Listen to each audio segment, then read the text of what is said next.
Assalamualaikum warahmatullahi wabarakatuh. Perkenalkan, nama saya Puspita Sari, NIM 2121224. Baiklah, saya akan menjelaskan tentang sejarah dan falsafah adat Minangkabau. Yang pertama, Tambo, alam dan adat Minangkabau. Tambo, alam dan adat Minangkabau merupakan karya sastra sejarah yang merekam kisah-kisah legenda yang berkaitan dengan asal-usul suku bangsa, negeri, tradisi, dan alam Minangkabau. Tambo Minangkabau ditulis dalam bahasa Melayu yang berbentuk prosa. Dalam tradisi masyarakat Minangkabau, Tambo merupakan suatu warisan turun-temurun yang disampaikan secara lisan. Kata Tambo atau Tarambo dapat juga bermaksud sejarah, hikayat, atau riwayat. Tambo di Minangkabau secara garis besar dibagi menjadi dua bagian. Yang pertama, Tambo alam yang mengisahkan asal-usul suku nenek moyang dan kerajaan Minangkabau. Yang kedua, Tambo adat yang mengisahkan tentang sistem adat dan undang-undang pemerintahan Minangkabau pada masa lalu. Ada 47 buah tambo asli adat Minangkabau di perpustakaan luar negeri, 10 diantaranya di Perpustakaan Jakarta.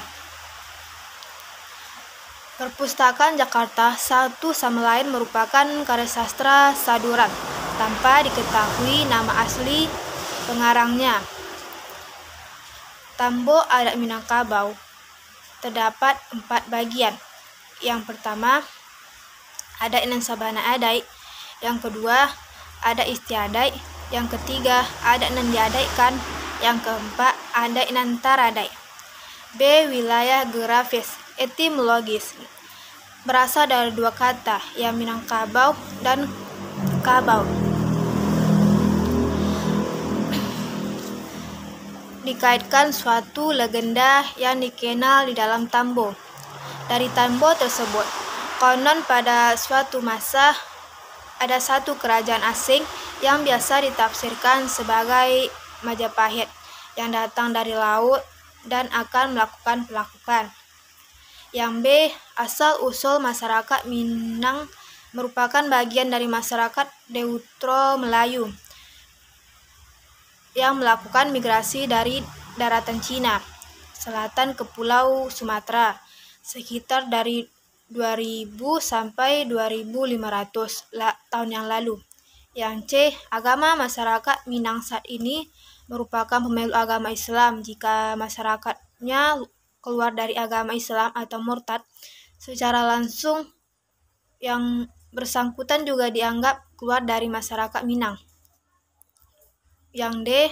Adat dan budaya menurut Tambo atau sistem adat Minangkabau pertama kali dicetuskan oleh 2 orang bersaudara, Datuk Ketu Manggangan dan Datuk Parpati nan Sabatang.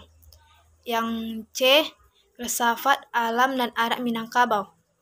Filsafat adat Minangkabau merupakan filsafat yang mendasarkan diri pada ketentuan hukum, agama, dan hukum alam. Epistemologi dalam adat Minangkabau cenderung dimaknai sebagai bentuk pemahaman yang didasarkan pada fenomena alam sebagai sumber ide dan inspirasi. Hasil pengetahuan menurut filsafat adat Minangkabau tidak hanya didasarkan pada tangkapan indrawi dan rasionalitas semata, tetapi juga berpijak pada aspek hati sehingga bermuara pada konsep etis argumentatif. Yang D. Nilai-nilai dasar adat Minangkabau. Yang pertama, pandangan terhadap hidup. Yang kedua, pandangan terhadap kerja. Yang ketiga, pandangan terhadap waktu. Yang keempat, hakikat pandangan terhadap alam. Yang kelima, pandangan terhadap sesama. Yang E atau yang terakhir adalah sistem adat atau Piliang dan adat Caniago. Yang pertama, yaitu Koto Piliang disusun oleh Datuk Katumanggungan. Datuk Katumanggungan ini adalah raja yang suka merintah dan sifatnya sangat keras. Yang kedua, Lareh Boni Caniago atau dibentuk oleh Datuk Perpatih Nansa Batang. Ia bukanlah anak raja, melainkan anak pembantu raja. Bapaknya seorang yang arif, bijaksana, suka bermufakat, dan tidak keras. Itulah penyampaian dari saya. Assalamualaikum warahmatullahi wabarakatuh.